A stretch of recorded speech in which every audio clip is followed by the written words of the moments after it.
In the heart of the English countryside, where rolling hills meet ancient, whispering forests, lies the village of Eldermoor, a place that seems untouched by time, its cobblestone streets and thatched-roof cottages exuding a serene charm. But beneath this picturesque exterior, a shadow lurks, waiting for the right moment to reveal its true, horrifying nature. For years, the villagers of Eldermoor spoke in hushed tones about the Red Hood, a malevolent spirit said to haunt the surrounding woods. It was just another ghost story to pass the time, a chilling tale meant to unsettle children and entertain the locals. But for Arthur Wolfe, a seasoned hunter, this legend was about to become all too real. Arthur's routine hunt for food and furs took a dark turn when he ventured into the forest on a seemingly ordinary morning. What started as a peaceful stroll among the whispering trees quickly transformed into a relentless nightmare. The flicker of a crimson cloak, glimpsed only out of the corner of his eye, began to haunt his every step. The Red Hood, a ghostly figure wrapped in a blood-red cape, was not a figment of folklore but a terrifying reality, stalking him through the shadows. As Arthur delved deeper into the forest's heart, the eerie silence became almost unbearable, broken only by the sinister rustle of unseen creatures and the foreboding whispers of the woods. Each step took him closer to a confrontation with the Red Hood, a spirit driven by a malevolent hunger for lost souls. With the legend of the Red Hood fresh in his mind and his every instinct screaming for him to flee, Arthur finds himself ensnared in a game of life and death. To escape the spirit's wrath, he must face the three questions that his grandfather once told him about, a test that may determine his survival or seal his doom. As Arthur confronts the Red Hood in a chilling face-to-face encounter, he discovers that some tales are not merely stories, but warnings. And as the night deepens, he must grapple with a terror that is far more real and horrifying than he could have ever imagined. Will Arthur unravel the mystery of the Red Hood and survive the malevolent spirit's wrath, or will he become another lost soul claimed by the darkness? As the forest closes in around him, the answer will be revealed in a confrontation that will haunt him and the village of Eldermoor forever. Before starting another one of our stories, make sure you are subscribed to the channel. It is very important so that we can bring you more scary stories like this one. Life in Eldermoor had always moved at its own gentle pace, as if the world beyond our village's borders simply didn't exist. Nestled among ancient, towering trees that seemed as old as time itself, our village was a place of comfort and familiarity. I've spent every one of my 43 years here, and each one has been a quiet rhythm of seasons passing, crops growing, and the occasional celebration under the starlit sky. The cottages in Eldermoor, with their thatched roofs and ivy-covered stone walls, seemed to blend seamlessly into the landscape, as though they had sprouted from the ground alongside the oaks and elms. Every corner of this village held memories, children chasing each other around the village green, the blacksmith hammering away at his forge, the smell of fresh bread wafting from the baker's window. It was the kind of place where you could leave your door unlocked at night and still sleep soundly. My role in this quiet little world has always been clear. As the village hunter, I'm up before the first light touches the horizon, long before most of Eldermoor stirs. There's a certain stillness in those early hours that I've always cherished. It's a time when the world feels untouched, pure, as if the forest is waking up just for me. I've always found comfort in the solitude of the hunt, the way the crisp morning air fills my lungs, the sound of my boots crunching on the frost-covered ground, and the familiar weight of my rifle slung over my shoulder. But recently, something had begun to gnaw at that sense of peace. At first, it was just a vague feeling, a slight unease that I couldn't quite put my finger on. It started with the dreams, unsettling glimpses of dark figures moving through the trees, whispers that faded as soon as I tried to listen. I dismissed them at first. After all, everyone in Eldermoor had heard the stories, passed down through generations. Tales of spirits haunting the woods, of figures draped in red, moving silently between the trees, but they were just that, stories. Warnings to keep children from wandering too far into the forest. Nothing more. Still, I couldn't shake the feeling that something was changing. The forest, once a place of comfort and familiarity, now felt different. The trees, which had always been my allies, offering shelter and hiding places during a hunt, seemed to loom over me, their branches twisting and reaching like skeletal fingers. The air itself felt heavier, more oppressive, as though the forest was holding its breath, waiting for something. This morning, I awoke before dawn, as usual, but there was a strange tension in the air. The house was silent, save for the faint creaking of the floorboards as I moved about, gathering my gear. I could hear the distant murmur of the village as it slept, dogs barking in the distance, the occasional clink of metal as the blacksmith prepared his forge for the day. I paused by the window, looking out at the familiar sight of Eldermoor bathed in the soft light of early morning. Everything appeared normal, but that nagging unease still lingered at the back of my mind. I shook off the feeling, telling myself it was nothing more than the remnants of those strange dreams. After all, I had a job to do, and the villagers depended on me to keep their larders stocked with game. I strapped on my hunting knife, checked the rifle, and slung it over my shoulder. The cool metal felt reassuring in my grip, a reminder of the many successful hunts I'd had in these woods. I tucked a small satchel of dried meat and water into my pack, enough to sustain me through the day, and stepped outside into the crisp morning air.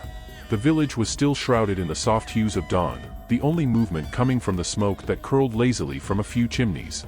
The smell of burning wood mixed with the scent of dew-covered earth, creating a familiar aroma that was as much a part of Eldermoor as the ancient oaks themselves. I took a deep breath, savoring the cool air, and began the familiar walk towards the forest's edge. As I crossed the boundary from the village into the trees, that uneasy feeling returned, stronger than before. The forest was bathed in a pale, golden light, with long shadows stretching across the ground like dark veins.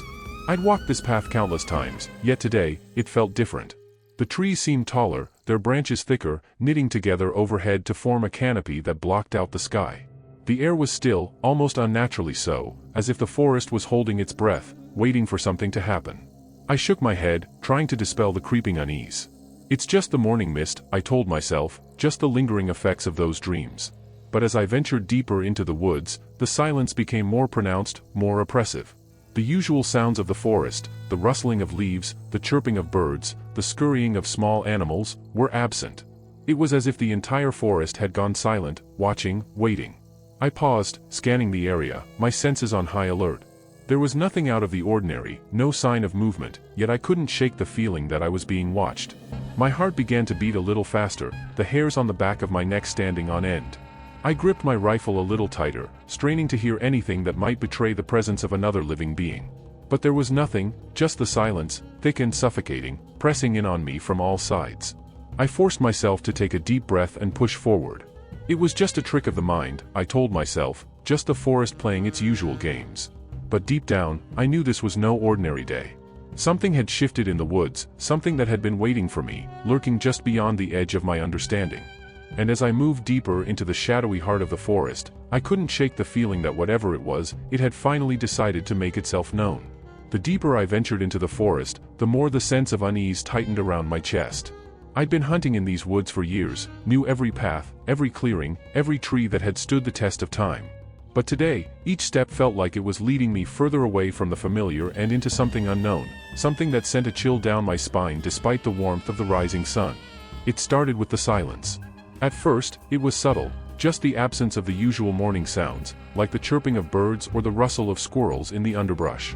I told myself it was nothing, that the animals were just being unusually quiet, perhaps sensing a storm on the horizon. But the air was calm, and the sky above, through the gaps in the tree canopy, was clear and blue. As I pushed further into the woods, that silence became more oppressive, as if the forest itself had gone still, holding its breath. I could hear my own footsteps crunching on the leaves beneath me, the sound unnaturally loud in the eerie quiet. I paused, listening intently, straining to catch any sign of life, anything to break the unnerving silence. But there was nothing. Not a single bird call, not even the faintest rustle of leaves. Just an emptiness that seemed to stretch on forever. I shook my head, trying to brush off the growing unease. It was just one of those mornings, I told myself, when the world felt a little out of place. But even as I tried to convince myself, I felt the hairs on the back of my neck prickling, as though I was being watched. I turned slowly, scanning the trees around me, but saw nothing out of the ordinary. Just the same old trunks and branches, gnarled and twisted, reaching out like skeletal fingers. Then, out of the corner of my eye, I caught a glimpse of something, a flash of red darting between the trees. I spun around, rifle at the ready, but whatever it was had already disappeared into the shadows. I blinked, trying to make sense of what I'd seen. A fox, perhaps? But no fox moved like that, so quickly and with such purpose. It had been there, I was sure of it, just a brief flash of crimson, gone before I could get a proper look. My pulse quickened, my mind racing. I crouched down, scanning the area, hoping to catch another glimpse of whatever it was. But the forest remained still, the silence now deafening. My fingers tightened around the grip of my rifle as I rose slowly, every instinct screaming at me to stay alert. I was no stranger to the dangers of the wild, but this felt different. This felt personal. I continued on, moving more cautiously now, every sense heightened, straining to catch any sign of movement. The forest seemed to close in around me, the trees growing denser, their branches intertwining above my head, casting long, twisted shadows across the ground. I could feel my heart pounding in my chest, the sound echoing in my ears as I pressed forward. And then, I saw it again, a flash of red, just at the edge of my vision. This time, I was sure of it. It wasn't a trick of the light or my imagination. Something, or someone, was out there, watching me, playing with me. I paused, narrowing my eyes as I tried to focus on where I'd seen the movement. But the forest was still again, the shadows hiding whatever had just been there. I forced myself to take a deep breath, trying to calm the growing unease gnawing at my gut. There was no reason to panic, I told myself. But as I stood there, surrounded by the stillness of the forest, I couldn't shake the feeling that I wasn't alone. That something was out there, just beyond the edge of my perception, waiting. I moved on, but my steps were slower now, more deliberate. My eyes constantly scanned the trees, searching for that flash of red. My mind raced with questions. What was it? Why was it following me? I thought back to the stories, the old tales of spirits that haunted these woods. I'd never put much stock in them, but now, with that red cloak haunting my every move, I couldn't help but wonder if there was more truth to those legends than I'd ever believed. The forest seemed to grow darker as I went deeper, the trees casting long shadows that twisted and turned in the corner of my vision. The path, which I'd walked 100 times before, now seemed unfamiliar, as if the woods themselves were shifting, guiding me somewhere I wasn't sure I wanted to go. But I couldn't turn back, not yet. I had to know what was out there, what was watching me. The silence was suddenly broken by a distant sound, a rustle in the underbrush, the faintest crack of a twig snapping. I froze, heart pounding in my chest, straining to locate the source. But it was impossible to pinpoint. The sound seemed to come from everywhere and nowhere all at once, echoing through the stillness like a ghost. And then, as quickly as it had come, it was gone. The silence returned, more suffocating than before. I swallowed hard, every instinct screaming at me to turn back, to return to the safety of the village. But something kept me moving forward, deeper into the shadows, as if some unseen force was pulling me along. I pushed through a thicket of brambles, the thorns catching on my clothes and scratching at my skin, and emerged into a small clearing. The sunlight broke through the canopy here, casting long, golden rays across the ground. For a moment, the world seemed to return to normal, the warmth of the sun chasing away the cold dread that had settled in my bones. But then I saw it again, clear as day. A figure, draped in a long, red cloak, standing just at the edge of the clearing, half hidden by the shadows of the trees. My breath caught in my throat, my heart hammering against my ribs. I couldn't see their face, just the outline of the cloak, the way it seemed to billow slightly in the breeze, though the air was still. I raised my rifle, taking a cautious step forward. "Who's there?" I called out, my voice sounding hollow in the empty clearing. But there was no response, just the same oppressive silence. I took another step, then another, but as I did, the figure seemed to melt into the shadows, disappearing before my eyes. I rushed forward, my pulse racing, but when I reached the spot where it had stood, there was nothing, no sign of anyone, no tracks in the soft earth. Just the quiet, empty forest, as though the figure had never been there at all. I stood there for what felt like an eternity, my mind spinning, trying to make sense of what I'd seen. But there were no answers, just the nagging feeling that whatever it wasn't gone. It was still out there, watching, waiting. With a shiver, I turned and made my way back to the path, my heart still pounding in my chest. Whatever game this was, I knew it wasn't over. And as I moved deeper into the forest, the shadows seemed to grow darker, the silence more oppressive. I couldn't shake the feeling that something terrible was waiting for me in the depths of these woods, something that wouldn't let me leave so easily. And deep down, I knew that this was just the beginning. The forest seemed to swallow me whole as I pressed deeper into its heart, the weight of the shadows growing heavier with every step.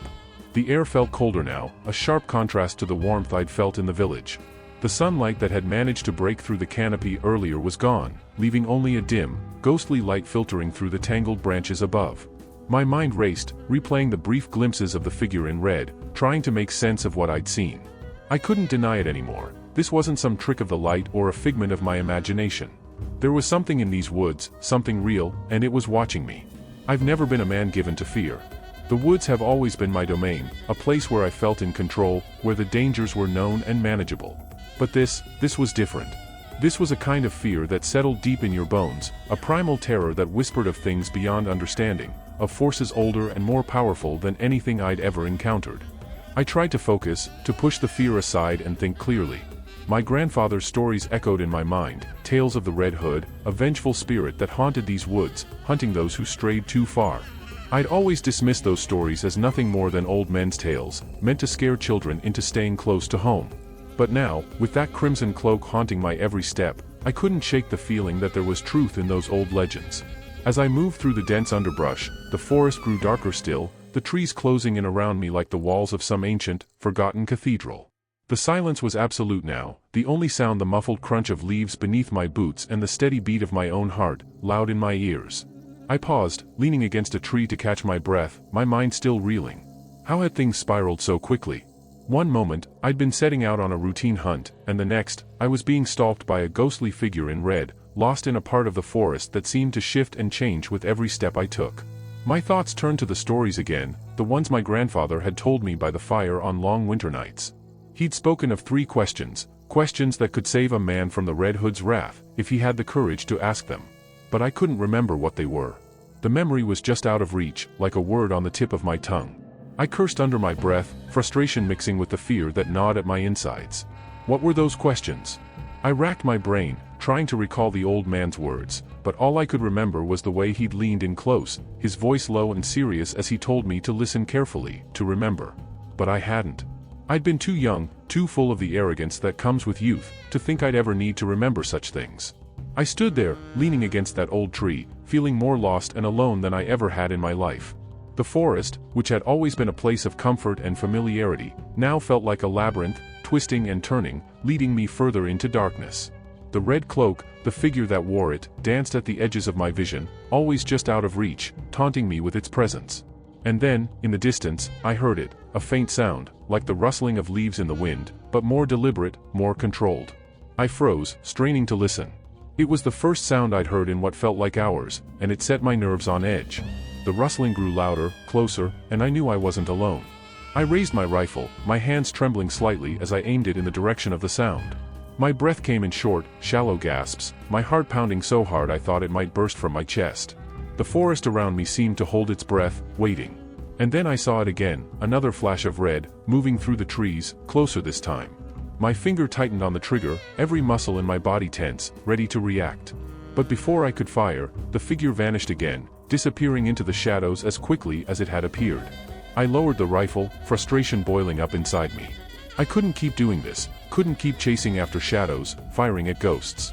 But I also couldn't ignore what I'd seen, couldn't just turn around and leave, not without answers. I started moving again, my steps quicker now, more determined. I wasn't sure where I was going, only that I needed to find the source of this nightmare, confront whatever it was that had been tormenting me. The path beneath my feet seemed to shift and change, leading me in circles, but I pressed on, driven by a mix of fear and anger that burned in my chest. The trees thinned out suddenly, and I found myself standing at the edge of another clearing, this one larger than the last. In the center of the clearing stood an old, crumbling stone well, covered in moss and vines, as if it had been abandoned for centuries. The sight of it sent a shiver down my spine, but I couldn't say why. I approached the well cautiously, my eyes scanning the surrounding trees for any sign of movement. The clearing was eerily quiet, the air heavy with an unnatural stillness. As I drew closer, I noticed something strange about the well, something that made my heart skip a beat. Draped over the edge of the well, partially hidden by the vines, was a piece of fabric. Red fabric. I stopped in my tracks, staring at it, my mind racing. This was it, the proof that I wasn't imagining things, that the figure in red was real, and that it had led me here, to this place. But why? What did it want from me? I reached out cautiously, my hand trembling as I touched the fabric. It was smooth, almost silky, and cool to the touch. I pulled it free from the vines, holding it up to the light. It was a cloak, the same crimson color that had haunted my every step. As I held it, I felt a strange sense of dread wash over me, as if the very fabric itself was cursed, soaked in the blood of those who had come before me. I dropped the cloak, my hands shaking. What was I supposed to do now? The questions gnawed at me, their weight pressing down on my chest. I had no answers, only the certainty that whatever was happening, it wasn't over. Not by a long shot. And as I stood there, staring at the old well, I couldn't shake the feeling that I was standing at the edge of something far darker, far more terrifying than I could have ever imagined. The forest had brought me here for a reason, and whatever that reason was, I knew I was about to find out. But part of me wished I hadn't come this far, that I could turn back, return to the safety of the village, and leave this nightmare behind. Yet I knew, deep down, that there was no going back. Not now. The forest had chosen me, and I had to see this through to the end, whatever that might be. Taking a deep breath, I steeled myself and peered into the darkness of the well. Standing at the edge of the old well, I could feel the weight of the forest pressing in around me, its silence more oppressive than ever. The crimson cloak lay at my feet, a sinister reminder of the ghostly figure that had been stalking me. My heart pounded in my chest, my breath coming in shallow, ragged gasps. Every instinct screamed at me to turn back, to escape the darkening woods and the terror that lurked within. But I knew I couldn't run now. I had to face whatever awaited me in the shadows. With a deep breath, I approached the well. The stone walls, slick with moss and dampness, seemed to close in on me, the air growing colder as I drew nearer. I could barely make out the bottom of the well, shrouded in darkness, the depths lost to shadow. I strained to see, but the darkness was absolute, as if it were a void that swallowed light and hope alike. The rustling in the underbrush behind me made me jump, my grip tightening on my rifle. I spun around, but there was nothing, just the same oppressive silence. I felt a chill run down my spine, the sense of being watched growing stronger, more insistent. I turned back to the well, forcing myself to focus on the task at hand. My thoughts raced as I tried to remember the old stories my grandfather had told me, the tales of the Red Hood and the 3 questions that could save a man from its wrath. I recalled his words, the urgency in his voice as he'd spoken of the questions. But the details were hazy, lost in the fog of memory. I had to think clearly, act decisively. Time was running out. I reached into the well, my hand trembling as I touched the dark, slimy interior. The sensation of cold, wet stone beneath my fingers made my skin crawl, but I forced myself to continue. The well seemed to go on forever, its depths shrouded in an impenetrable darkness that seemed to pulse with a malevolent energy. Suddenly, I heard a sound, soft, almost like a whisper, but unmistakable. A faint, eerie melody, drifting up from the darkness below. It was a tune I couldn't quite place, haunting and otherworldly, sending shivers down my spine. I leaned closer, trying to hear more clearly, when the melody abruptly stopped. In that moment of silence, a figure emerged from the shadows at the edge of the clearing. My breath caught in my throat. There she was, the Red Hood. The cloak flowed around her like liquid crimson, its color vivid against the dark backdrop of the forest. Her face was partially hidden by the hood, but her eyes glinted with a cold, malevolent light.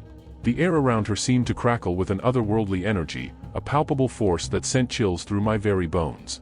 The Red Hood stepped forward, her movements graceful and deliberate, as if she were gliding rather than walking. I could feel her presence like a physical weight pressing down on me, a crushing force that made it hard to breathe. She stopped a few feet away, her gaze fixed on me with an intensity that made my skin prickle. I could feel her eyes boring into me, as if she were seeing into the very depths of my soul. I swallowed hard, forcing myself to hold her gaze. The memory of my grandfather's tale surged back to me, and I knew what I had to do.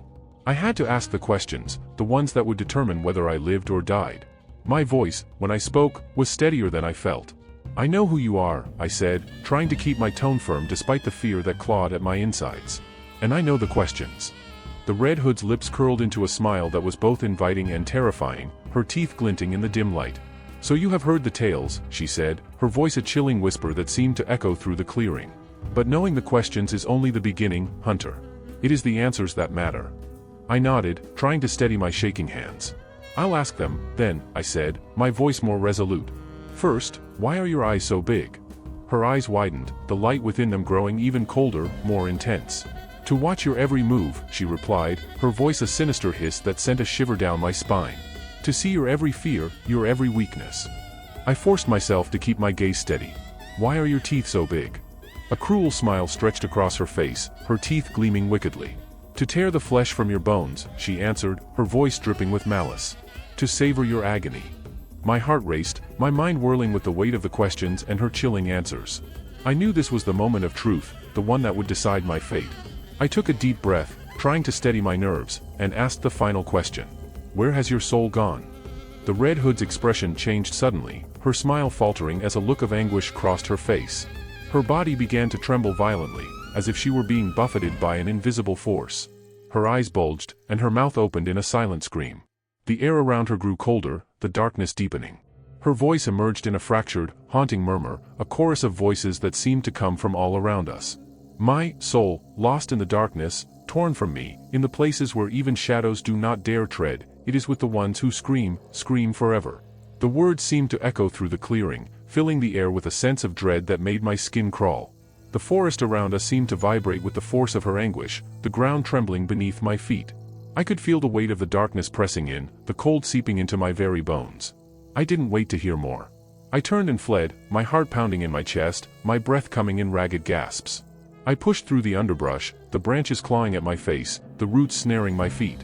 The wail of the Red Hood followed me, growing louder and more frenzied as I raced through the forest. Finally, I burst into the clearing where I'd first seen her, my legs aching, my lungs burning. I didn't stop, didn't look back, just ran as fast as I could, desperate to escape the nightmare that had ensnared me. The cries of the Red Hood faded behind me, but her presence lingered, an inescapable shadow that seemed to cling to my very soul. When I reached the village, I collapsed at the edge of the woods, my body trembling with exhaustion and fear. The familiar sights and sounds of Eldermoor were a welcome relief, but even as I looked back at the forest, I knew that the terror wasn't over. The Red Hood's wail still echoed in my mind, a chilling reminder of the darkness that lay hidden in the depths of those ancient woods. I was safe, for now. But the fear that had taken root in my heart would not easily fade. The woods had shown me a darkness I had never imagined, and the memory of the Red Hood's anguished cry would haunt me long after the dawn. I've never felt relief as profound as when I crossed the threshold of Eldermoor, leaving the oppressive darkness of the forest behind. The familiar sights and sounds of the village, cobblestone streets, warm hearths, and the hum of daily life, were like a balm to my frayed nerves. Yet, even as I sought solace in the familiar, a gnawing sense of dread lingered, refusing to let go. The villagers greeted me with curious glances and concerned murmurs, but I had neither the strength nor the will to explain what had transpired. I managed a few nods and half-hearted smiles, but my mind was consumed by the horrors I had witnessed. I felt a deep, hollow emptiness within me, a sense that something fundamental had been shattered by my encounter with the Red Hood. I made my way to my cottage, stumbling with exhaustion.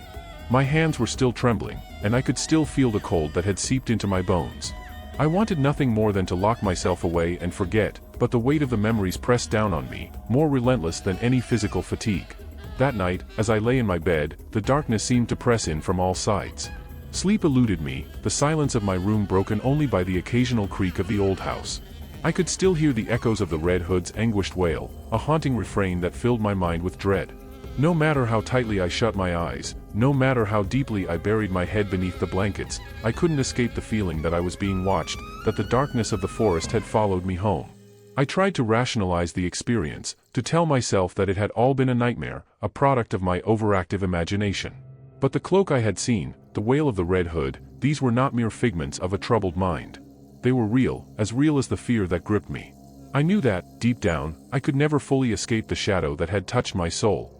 Days passed, and though the physical signs of my ordeal faded, the psychological scars remained. I found myself glancing over my shoulder, flinching at every sudden sound. The forest, once a place of familiarity and safety, now loomed like a dark presence just beyond the edge of my perception. I avoided it as much as possible, steering clear of its shadowed paths and tangled undergrowth. In the quiet moments, when the village lay still and the night was at its darkest, I would hear the whispers of the Red Hood's lament, carried on the wind. The words she had spoken, of lost souls and endless screams, echoed in my thoughts, a constant reminder of the darkness that lurked just beyond the edge of my understanding. I visited the well again, hoping to find some explanation, some sign that my encounter had been a trick of the mind. But it remained as it had been, a cold, silent relic of a bygone era, its depths hiding only darkness. The cloak I had seen was gone, leaving no trace of the horror that had once clung to it. The villagers spoke of my return with a mix of curiosity and sympathy, but none knew the true extent of my ordeal. I kept my secret, my fear, locked away, only sharing my experiences with the few who would understand. The Red Hood's legend became a silent companion, a shadow that haunted the corners of my mind, whispering of a darkness that could not be undone. I learned to live with the fear, to accept it as a part of me. The Red Hood's presence may have faded from the forest, but the terror she left behind remained, a reminder of the thin veil that separates our world from the unknown. My nights were restless, filled with dreams of crimson cloaks and spectral wails, and though I found some semblance of peace during the day, I knew that the shadows would always be there, just beyond the light. The forest had changed me. It had revealed a darkness that I could never fully comprehend, a shadow that clung to me no matter how far I tried to run. And though I sought solace in the mundane, the echoes of that fateful night would linger, a constant reminder of the horrors that lay just beyond the edge of the known world. In the end, I was left with the haunting knowledge that some darknesses are not meant to be understood, only feared and avoided. The Red Hood may have been driven back into the shadows, but the terror she left behind was a part of me now, an indelible mark of a night that would forever linger in the depths of my memory.